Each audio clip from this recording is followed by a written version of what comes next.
जय हिंद एवरीवन। क्या हाल चाल, कैसे हैं आप सभी लोग। आई होप आप सभी लोग एकदम बढ़िया होंगे।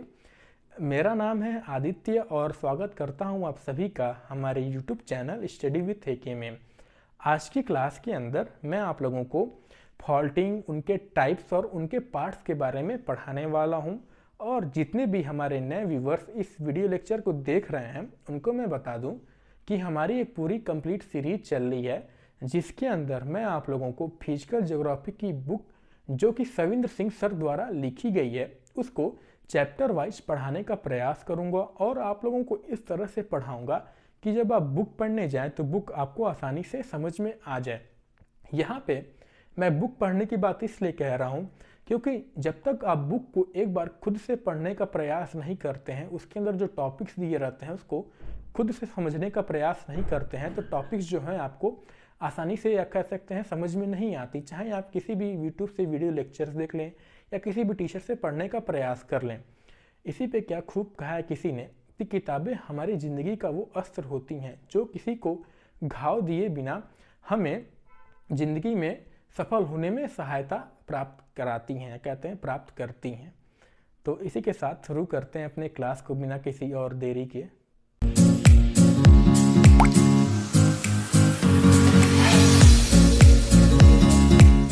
कई बार होता क्या है कि किसी स्थान पर जब हम किसी पुरुष या महिला को आपस में बात करते हुए देखते हैं तो हम लोगों के मन में कई तरह की उत्सुकताएं पैदा होती हैं उनके बारे में जानने के लिए।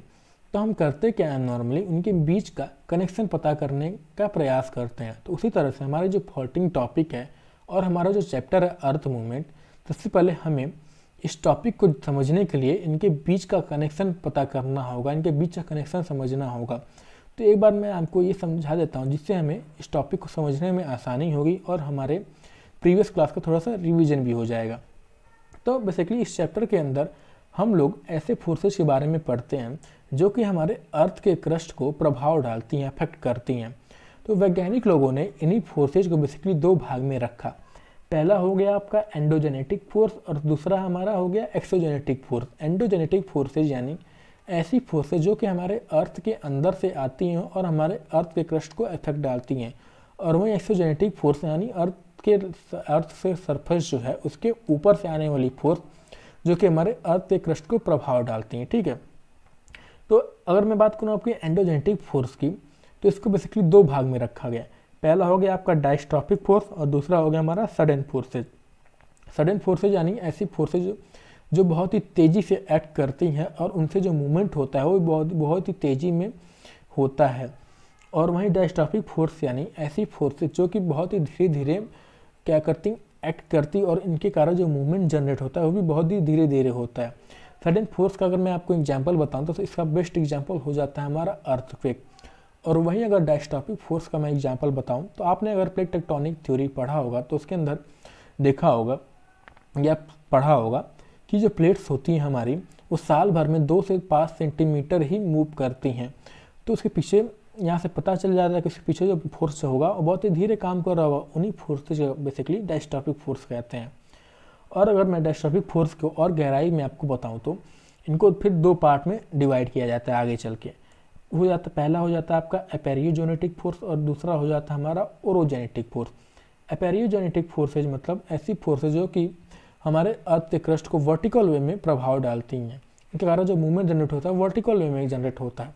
अब जब मूवमेंट जनरेट होगा वर्टिकल वे में, या तो ऊपर की तरफ जाएगा या तो नीचे की तरफ जाएगा, साइड वाइज तो नहीं जाएगा। तो इसी आधार पे एपेरियोजेनेटिक फोर्सेज को फिर दो पार्ट में रखा गया। एक हो गया आपका अपवर्ड मूवमेंट, फिर हो गया आपका डाउनवर्ड मूवमेंट। और वहीं ओरोजेनेटिक फोर्स अब वर्टिकल में काम करे तो ओरोजेनेटिक फोर्स जाहिर सी बात है ये हॉरिजॉन्टल वे में काम करेगी। तो इसके आधार पर ओरोजेनेटिक फोर्स में बेसिकली ऐसी फोर्सेज की मैं बता दूं कि इसके अंदर बेसिकली दो तरह की फोर्स होती हैं। एक होता है आपका टेंशनल फोर्स और दूसरा होता है आपका कंप्रेशनल फोर्स। टेंशनल फोर्स यानी जब कोई फोर्स एक दूसरे के क्या करती हैं, अगेंस्ट न जाके एक दूसरे से दूर जाती हैं तो बेसिकली आपकी टेंशनल फोर्स कहती हैं। यानी खिंचाव जब हम करते हैं किसी चीज़ को, जो फोर्स जनरेट होता है बेसिकली आपकी टेंशनल फोर्स होती है। और वहीं जब किसी चीज़ को हम दबाते हैं, यानी जब फोर्स कोई एक दूसरे के अगेंस्ट काम करती है, किसी चीज़ को हम दबाते हैं तो उसके पीछे जो फोर्स एक्ट करते हैं उसे बेसिकली कंप्रेशनल फोर्स कहा जाता है। ठीक है, और अगर मैं बात करूँ इन दोनों फोर्सेस को और गहराई में आपको समझाने का प्रयास करूँ तो जाहिर सी बात है, जब किसी चीज़ को हम दबाएंगे, किसी चीज़ को मान लीजिए कोई प्लेट हो गई हमारी या पेज हो गई, इसको चीज़ को हम दबाएंगे तो क्या होगा, वो बेसिकली बीच में से बेंड हो जाएगी। क्या होगा, बीच में या कहीं किसी एक जगह से बेंड हो जाएगी। तो उसी आधार पे इसको बेसिकली क्रिस्टल बेंडिंग कहा गया, यानी कि इसके अंदर क्रस्ट की बेंडिंग होती है। और वहीं टेंशनल फोर्स के अंदर जब किसी चीज़ को हम खींचेंगे तो फ्रैक्चर नेट होगा, तो उसी आधार पर इसके अंदर हमारी क्रस्ट की फ्रैक्चर होती है। ठीक है, अब बेंडिंग भी हमारी कई तरह की होती है, तो नॉर्मली एक जगह से बेंड हो गई ऊपर की तरफ, या तो नॉर्मली एक जगह से क्या हुई नीचे तरफ बेंड हो गई। लेकिन कई बार एक ही प्लेट के अंदर कई जगह आपकी बेंडिंग हो जाती है, कह सकते हैं एक ही एरिया में कई जगह आपकी ऊपर तरफ बेंडिंग हो जाती है, तो उसे वही बेसिकली आपकी फोल्डिंग के अंदर आती है। वो सब चीज़ें हमने बेसिकली अपनी प्रीवियस क्लास में डिस्कस कर चुके थे, फोल्डिंग को गहराई से हमने जाना था। और वहीं क्रिस्टल फ्रैक्चर के अंदर आपके आ जाती है फॉल्टिंग। फॉल्टिंग क्या होती है, यहाँ तक आपका आई थिंक आप कनेक्शन समझ गए होंगे कि इस चैप्टर का, इस टॉपिक का हमारा क्या कनेक्शन था पढ़ने का। ठीक है, अब हम जानते हैं फॉल्टिंग को बेसिकली गहराई समझने का प्रयास करते हैं। तो सबसे पहले हम क्रिस्टल फ्रैक्चर को समझने का प्रयास करते हैं। क्रिस्टल फ्रैक्चर बेसिकली रॉक के जो डिस्प्लेसमेंट होता है along a plane due to tensional और compressional force acting either horizontally और वर्टिकल और some time in both ways, इसे बेसिकली क्रिस्टल फ्रैक्चर कहा जाता है। देखिए यहाँ पे आप क्रिस्टल फोर्सेज, कंप्रेशनल फोर्स भी दे रखा है। कई बार होता क्या है, कंप्रेशनल फोर्स जो होती है, कई बार जो रॉक की स्ट्रेंथ तो उससे ज़्यादा जब लग जाती है तो कंप्रेशनल फोर्स के कारण क्या होता है, कई बार वो बेंडिंग के बाद क्या होती है वो टूट जाती हैं। ठीक है, तो कई बार उसके कारण भी हमारी फ्रैक्चर जनरेट हो जाती है, इसके कारण भी हमारी फॉल्टिंग हो जाती है। तो क्रिस्टल फ्रैक्चर को बेसिकली दो चीज़ पार्ट में रखा गया, एक आपका ज्वाइंट रखा गया, एक आपका फॉल्ट रखा गया। तो उसका समझाने का मैं आपको शीशे के और हथौड़े के एग्जाम्पल से दे देता हूँ। मान लीजिए कोई शीशा हुआ, उसको हमने थोड़ा सा हथौड़े से क्या किया, ठोका, तो होगा क्या, सबसे पहले हमने देखा क्या उसके अंदर क्रैक जनरेट हुआ, कुछ शीशा टूटा नहीं पूरी तरह से, बस उसके अंदर क्या हुआ, क्रैक जनरेट हुआ। तो जो क्रैक जनरेट हुआ वही बेसिकली आप इसको ज्वाइंट समझ लीजिए उसी तरह से, यानी कि joint is defined as fracture in the crystal part where is no appreciable movement of rocks take place. ठीक है, और वहीं हमने हथौड़े से और तेज से शीशे पे मार दिया तो क्या हुआ, उसके सारे पार्ट बिखर गए, उनके अंदर पूरा मूवमेंट जनरेट हो गया। तो वही बेसिकली आपका प्लेट और फॉल्ट के अंदर वही चीज़ अगर होता है तो बेसिकली आपका फॉल्ट हो जाता है, यानी fracture become fault when there is appreciable movement of the rock on the both side of the fracture and parallel to it। ठीक, यानी कि जब हमारी क्रिस्टल रॉक डिस्प्लेस हो जाती है, उनके अंदर मूवमेंट जनरेट हो जाता है due to tensional force along a plane, the resultant structure is called fault.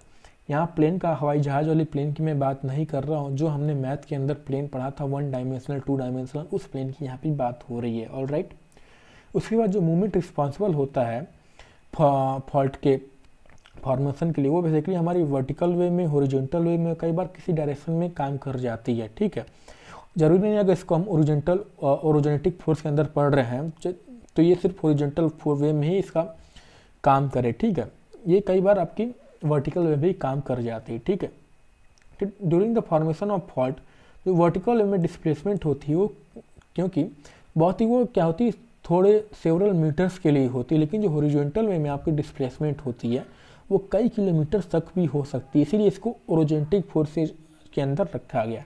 ठीक है, लेकिन जो टोटल इनका जो मूवमेंट होता है वो बेसिकली एक साथ नहीं हो जाता। जैसे कि हमने प्लेट के अंदर पढ़ा था, जो प्लेट की मूवमेंट होती है वो क्या होती है, एक ही साल भर में बेसिकली 2 से 5 सेंटीमीटर ही मूव करती है, एक बार में वो कई किलोमीटर नहीं मूव कर जाती है। तो वही यहाँ पे दे रखा है कि एक फॉल्ट के अंदर भी होता है कि एक साथ ही इनको जो फॉल्ट के कारण जो मूवमेंट होती है वो एक साथ नहीं जनरेट हो जाती। ठीक है, जैसा कि आप इस इमेज में देख सकते हो कि हमारी कोई प्लेट या मान लीजिए ब्लेड रॉक हो गई, इसके अंदर क्या होगा बेसिकली टेंशनल फोर्स लगा, टेंशनल फोर्स के कारण क्या हुआ, खिंचाव हुआ, बीच में क्रैक जनरेट हुआ, क्रैक के कारण एक प्लेट ये वाला जो हिस्सा टूटा हुआ था ये नीचे तरफ धंस गया, ये वाला हिस्सा आपका बेसिकली ऊपर तरफ धंस गया।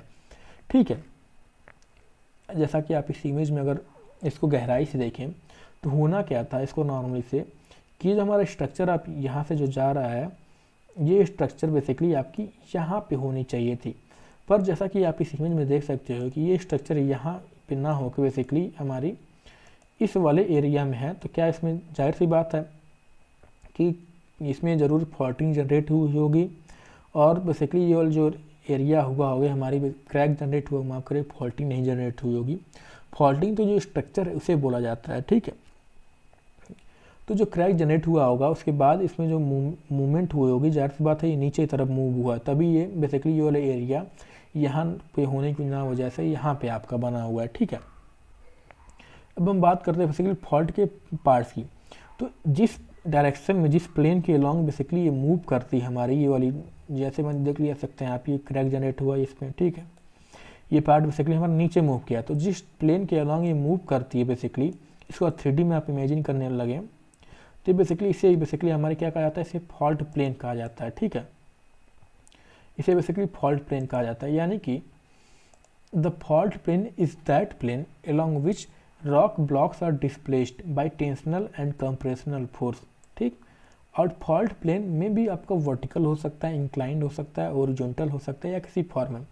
तो अब जाहिर सी बात है अगर फोर्स आपकी किसी डायरेक्शन में लगेगी, जिस डायरेक्शन मूवमेंट होगा तो उस डायरेक्शन में आपकी फॉल्ट प्लेन भी लगेगी। यानी अगर रॉक्स के बीच में टूटने के बाद उसका एक रॉक आपकी इस डायरेक्शन में मूव की तो फॉल्ट प्लेन भी आपका इसी डायरेक्शन में होगा, या इस डायरेक्शन में मूव की तो फॉल्ट प्लेन भी आपका इसी डायरेक्शन में होगा। ठीक है, उसके बाद आता है आपका फॉल्ट डिप। तो ये फॉल्ट प्लेन के बीच, फॉल्ट प्लेन यानी कि मान लीजिए ये हमारा क्या हो गया, ये हमारी बेसिकली फॉल्ट प्लेन हो गई, और ये हमारा क्या होगा, एक हॉरिजॉन्टल प्लेन हो, यानी जिस चीज़ के ऊपर सिचुएटेड है, तो इनके बीच का जो एंगल होता है उसे बेसिकली फॉल्ट डिप कहा जाता है। क्या कहा जाता है उन्हें, बेसिकली फॉल्ट डिप कहा जाता है। ऑलराइट, उसके बाद आता है आपका अप थ्रोन साइड, और उसके बाद फिर आता है आपका डाउन थ्रोन साइड। तो up thrown side basically represent the uppermost block of a fault, और down thrown side basically represent the lowermost block of a fault. जैसा कि इस इमेज में आप देखें तो बेसिकली इस वाले पार्ट को अप थ्रोन ब्लॉक कहा जाता है और इस वाले पार्ट को आपका डाउन थ्रोन ब्लॉक कहा जाता है। लेकिन वहीं अगर हम बात करें हैंगिंग, उसके बाद आता है आपका दो पार्ट और आती है, एक आता है आपका हैंगिंग वॉल और आता है आपका क्या फुट वॉल आता है। तो इसमें कई बार लोगों को कन्फ्यूजन हो जाता है कि देखिए हैंगिंग वॉल बेसिकली उस वॉल को कहा जाता है, उस वाले एरिया को कहा जाता है जो कि फॉल्ट प्लेन के ऊपर जो रॉक, फॉल्ट प्लेन के ऊपर जो रॉक होती है, ठीक, ऊपर रॉक में ब्लॉक की बात नहीं कर रहा हूँ, जो फॉल्ट प्लेन के ऊपर रॉक होती है उसकी जो वॉल होती है उसे हैंगिंग वॉल कहा जाता है। और जो फॉल्ट प्लेन के नीचे वाली वॉल होती है उसे बेसिकली क्या कहा जाता है, उसे नॉर्मली उसे फुट वॉल कहा जाता है। ठीक है, लेकिन अगर ऊपर वाली ब्लॉक का बात करें तो ऊपर वाली ब्लॉक को बेसिकली अप थ्रोन ब्लॉक कहा जाता है, यानी फॉल्ट के नीचे वाली ब्लॉक को अप थ्रोन ब्लॉक कहा जाता है, फॉल्ट प्लेन के ऊपर वाले ब्लॉक, माफ करिएगा, फॉल्ट प्लेन के ऊपर वाले ब्लॉक को डाउन थ्रोन ब्लॉक कहा जाता है और उसे उसके वॉल को हैंगिंग वॉल कहा जाता है, और फॉल्ट प्लेन के नीचे वाले ब्लॉक को अप थ्रोन ब्लॉक कहा जाता है, और उससे वॉल को बेसिकली फुट वॉल कहा जाता है। उसके बाद आती है आपकी फॉल्ट स्कार। जैसा कि आप देख सकते हैं जो मूवमेंट हमारी हुई है रॉक की, इस जो एरिया आपका पूरा खाली हो जाता है तो इसी बेसिकली इस एरिया को बेसिकली फॉल्ट स्क्रैप कहा जाता है। ठीक है, इसमें लिखा भी है कि fault scarp is the steep wall like slope caused by faulting of the cross log. Faulting बाद जो ऊपर जिस एरिया से स्लोप बेसिकली हमारी रॉक खिसक के नीचे तक आती है तो उसी वाले एरिया को बेसिकली आपका फॉल्ट क्या कहता है, फॉल्ट स्कार्प कहा जाता है। ऑलराइट, आई थिंक यहाँ तक चीज़ें आपको पार्ट्स के बारे में क्लियर हुई होंगी। और डिप और स्ट्राइक मैंने आपको प्रीवियस क्लास में ऑलरेडी आप बता चुका था, लेकिन ठीक है, उसके बाद होता क्या है फॉल्ट स्कार्प में, कई बार होता क्या है कि स्कार्प जो होते हैं कई बार फॉल्टिंग कारण ही नहीं बनते हैं। ठीक है, कई बार वो इरोजन कारण ही बन जाता है, यानी ऊपर का हिस्सा कई बार हट जाता है इरोजन कारण ही। लेकिन जब भी ये ऊपर वाला हिस्सा बेसिकली फॉल्टिंग कारण आपका हटता है तो इसे बेसिकली फॉल्ट स्कार्प्स कहा जाता है। ठीक है, आई थिंक यहाँ तक आपको चीज़ें क्लियर हुई होंगी। अब हम बात करते हैं फॉल्ट के टाइप की। फॉल्ट के टाइप को बेसिकली इस आधार पर रखा गया, इनको इस आधार पर डिवीजन किया गया कि जब भी जिस डायरेक्शन में हमारी रॉक का मोशन होता है उसी के आधार पर इनका बेसिकली रखा गया, यानी कि the different type of faulting of the crystal rock और determined by the direction of motion along the fractural plane. इस आधार पर इनको बेसिकली दो हमारी रखा गया, एक आपका हो गया डिप स्लिप फॉल्ट और दूसरा हो गया आपका स्ट्राइक स्लिप फॉल्ट। डिप और स्ट्राइक को अगर मैं आपको शॉर्ट में समझाने का प्रयास करूँ, इजी वे में आपको समझाने का प्रयास करूँ, तो बेसिकली जो ढलान बनती है हमारी उसी को बेसिकली डिप कहा जाता है। ढलान का जो डायरेक्शन होता है उसे बेसिकली डिप कहा जाता है, और जो हमारी हॉरिजॉन्टल प्लेन का डायरेक्शन होता है उसे बेसिकली स्लिप कहा जाता है, मतलब माफ करेगा स्ट्राइक कहा जाता है। ठीक है, अगर मैं बात करूँ आपकी डिप स्लिप फॉल्ट की, तो fault which move along the direction of the dip, यानी जो ऐसी फॉल्ट जो कि हमारे डिप की डायरेक्शन में मूव करती हैं उन्हें बेसिकली डिप स्लिप फॉल्ट कहा जाता है। लेकिन कई बार होता क्या है, यहाँ पे डायरेक्शन में बस दे रखा है, जरूरी नहीं कि ये डिप प्लेन पे मूव करे, ठीक है। डिप स्लिप का सिंपल मतलब ये होगा, कई बार एक कन्फ्यूज कर रहे थे ये लाइन की, डिप स्लिप का बेसिकली मतलब ये हो गया कि डिप प्लेन पे जो हमारे रॉक्स मूव करती हैं उनके कारण जो जनरेट होती है हमारी स्ट्रक्चर, उन्हें डिप स्लिप फॉल्ट कहा जाता है, ठीक है। जरूरी नहीं कि वो डिप के डायरेक्शन में ही मूव करे, कई बार उसके डिप के डायरेक्शन के अपोजिट में भी मूव कर जाती हैं, उसे भी बेसिकली डिप स्लिप भी कहा जाता है। और उसी आधार पर इनको दो पार्ट में रखा गया, एक आपका नॉर्मल फॉल्ट, एक हमारा हो गया रिवर्स फॉल्ट, ठीक है। अगर मैं बात करूँ आपका नॉर्मल फॉल्ट की, तो normal fault are formed due to displacement of both the rock block in opposite direction. यानी नॉर्मल फॉल्ट तब हमारा बनता है जब दोनों रॉक का जो डायरेक्शन होता है मूवमेंट का, वो अपोजिट डायरेक्शन में होता है। यानी कि एक अगर हमारा ऊपर तरफ मूव कर रही होगी तो एक रॉक हमारी जो टूटने वाली, बीच में जो क्रैक जनरेट होने वाली इस तरफ वाली जो रॉक होगी वो नीचे की तरफ मूव कर रही होगी, और ये डिप के डायरेक्शन में मूव कर रही होगी, ठीक है। नॉर्मल फॉल्ट जो होती है वो डिप के डायरेक्शन में मूव करती है, और इनका जो मूवमेंट का डायरेक्शन होता है, दोनों रॉक फ्रैक्चर की जो दोनों साइड होती हैं हमारी रॉक्स, उनका मूवमेंट का डायरेक्शन दोनों तरह का होता है, यानी अपोजिट होता है। और जो डिप फॉल्ट प्लेन की जो एंगल बनती है, देखा सकते हैं हमारी जो फॉल्ट डिप बनती है वो बेसिकली 45 डिग्री से लेकर वर्टिकल यानी 45 से 90 के बीच में ही बनती है, ठीक है। उसके बाद आती है हमारी जो इनकी फॉल्ट स्कार्प होती है वो लगभग फ्यू मीटर से लेके आके 100 मीटर तक बन जाती है। लेकिन ये बेसिकली हमारे लिए एग्जैक्ट डिस्टेंस फाइंड करना, एग्जैक्ट हाइट फाइंड करना स्कार्प का मुश्किल हो जाता है, क्योंकि बेसिकली आपकी डेन्यूडेशन प्रोसेस की वजह से, या कह सकते हैं इरोजन की वजह से। ऑलराइट, जैसा कि आप इस इमेज में देख सकते हैं कि इसमें जो था ये वाली रॉक हमारी यहाँ पे रही होगी, किसी जगह पे रही होगी, तो ये प्लेन बेसिकली आपका इधर मूव कर गया, ये वाली बेसिकली इधर मूव कर गई, तो इससे क्या हुआ, एक फॉल्ट जनरेट हुई, ये वाली एरिया हमारी फॉल्ट प्लेन हो गई, और इससे जो फॉल्ट जनरेट हुई इसी फॉल्ट को बेसिकली नॉर्मल फॉल्ट कहा जाता है। वहीं अगर रिवर्स फॉल्ट की अगर मैं बात करूँ तो रिवर्स फॉल्ट में क्या होता है, reverse fault are formed due to movement of both the fracture rock block toward each other. यानी कि इसमें एक का डायरेक्शन अपोजिट होता है, एक का इधर होगा तो एक का उधर होगा। लेकिन रिवर्स फॉल्ट में क्या होता है, इन दोनों का डायरेक्शन आप देख सकते हो, इन दोनों का डायरेक्शन एक टूवर्ड्स होता है, एक दूसरे की तरफ होता है। यानी एक इसमें एक नीचे तरफ जाती है तो एक ऊपर तरफ जाती है। इसको इस तरह समझने का प्रयास करें। देखिए नॉर्मल फॉल्ट को बेसिकली आप ये समझ लिए कि जो डिप का डायरेक्शन होता है, एक डिप के डायरेक्शन तरफ मूव करती है और एक डिप के डायरेक्शन के अपोजिट मूव करती है। जो डिप के डायरेक्शन के अपोजिट मूव करती है वो आपके रिवर्स फॉल्ट के अंदर आती है। और रिवर्स फॉल्ट में होता क्या है कि मान लीजिए हमारी एक रॉक हो गई, ये रॉक हो गई, ये आपस में जुड़ी थी, इनके अंदर क्रैक जनरेट हुआ, तो हुआ क्या, जब ये वाली रॉक आपकी इस तरफ मूव कर जाएगी तो बेसिकली नॉर्मल फॉल्ट हो जाएगा। लेकिन कई बार जब ये रॉक हमारी ऊपर तरफ मूव कर जाती है तो हमारी रिवर्स फॉल्ट हो जाती है। और होता क्या है रिवर्स फॉल्ट के अंदर, कई बार ये जो होती है रॉक्स की ऊपर इसके ऊपर चढ़ जाती है, क्या होती है इसके ऊपर चढ़ जाती है, और कई बार ये इस तरह से हमारी फॉल्ट बन जाती है, ठीक है। अब इसकी जो रिवर्स और इनके बीच में एक और डिफरेंस होता है बेसिकली फॉल्ट प्लेन का। जो नॉर्मल फॉल्ट में जो फॉल्ट प्लेन की जो एंगल होती है वो आपकी 45 से 90 के बीच में होती है, और वहीं रिवर्स फॉल्ट में 40 से लेके या 45 के बीच में से लेके आपकी 0 तक होती है, ठीक है। और जो रिवर्स फॉल्ट को बेसिकली थ्रस्ट फॉल्ट भी कहा जाता है, ठीक। और जो रिवर्स फॉल्ट के पीछे जो फोर्स जनरेट होती है, जिस वजह से ये बनते हैं वो कंप्रेशनल फोर्स होती है।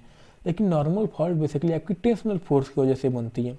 तो कहीं आपको ये सवाल पूछ ले कि फॉल्ट हमारी किस वजह से बनती है, तो अगर आपका कई ऑप्शन में दोनों फोर्स एक साथ दे रखा हो, टेंशनल और कंप्रेशनल फोर्स, तब आप दोनों को लगा के आइएगा। लेकिन सिर्फ आपका दोनों टेंशनल और कंप्रेशनल आपका अलग अलग दे रखा हो तो आप टेंशनल फोर्स लगा के आइएगा, ठीक है।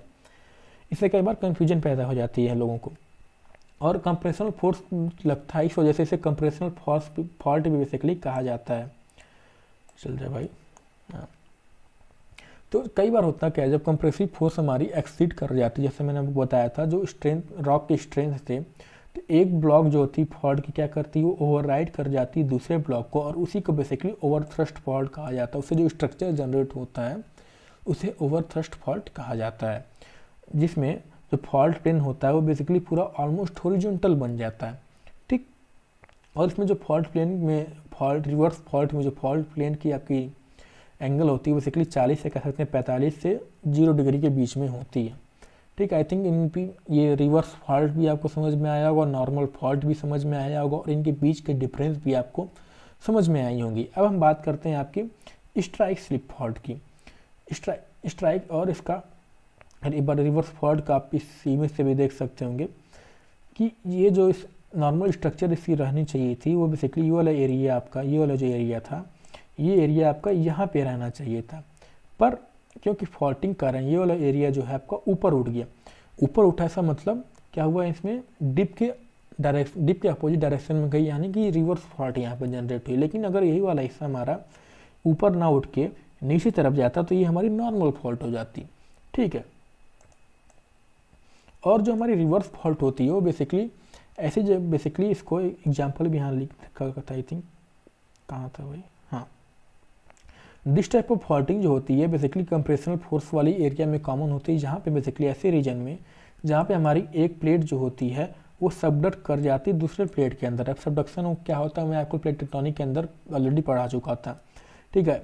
ये बेसिकली हमारी मोस्टली जापान रीजन के अंदर आप जितने भी फॉल्ट पाएंगे वो बेसिकली हमारी रिवर्स फॉल्ट पाई जाती है, ठीक है।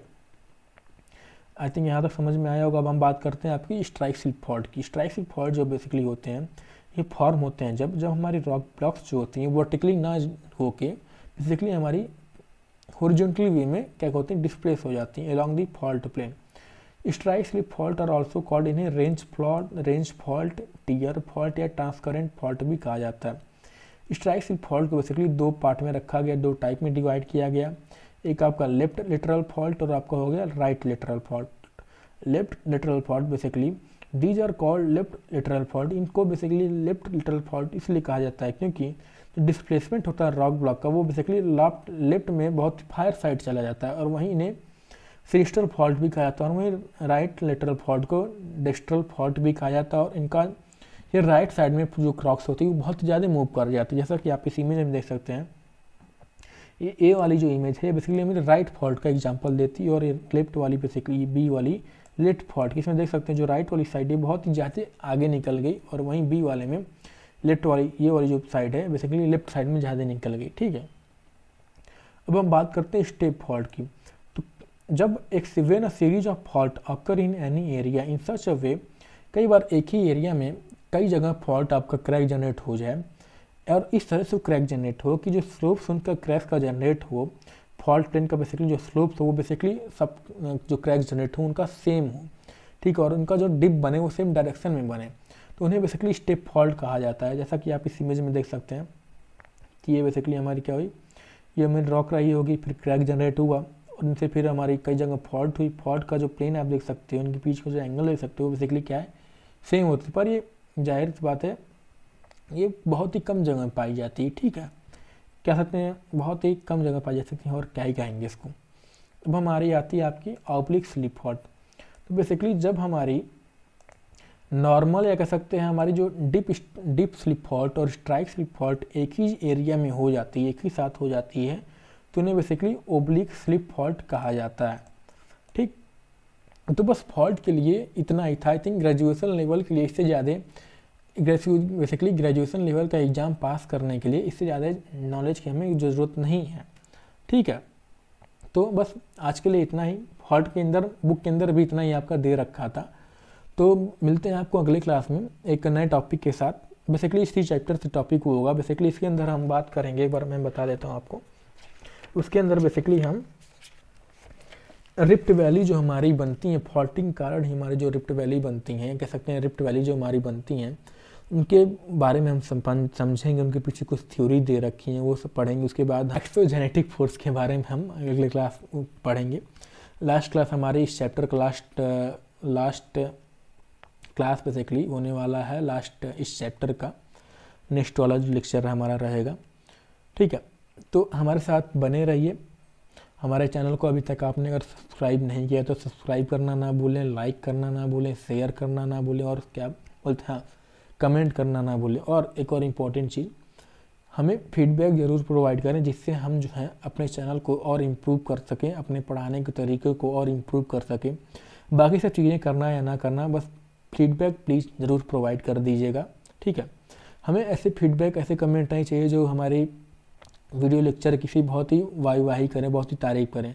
जितने ज़्यादा आप नेगेटिव कमेंट हमारे इस लेक्चर के बारे में दे सकते हो उतनी आप प्रोवाइड करें, जिससे मैं हूँ इन नेगेटिव कमेंट्स को लेकर और इम्प्रूव कर सकूँ, ठीक है। जय हिंद।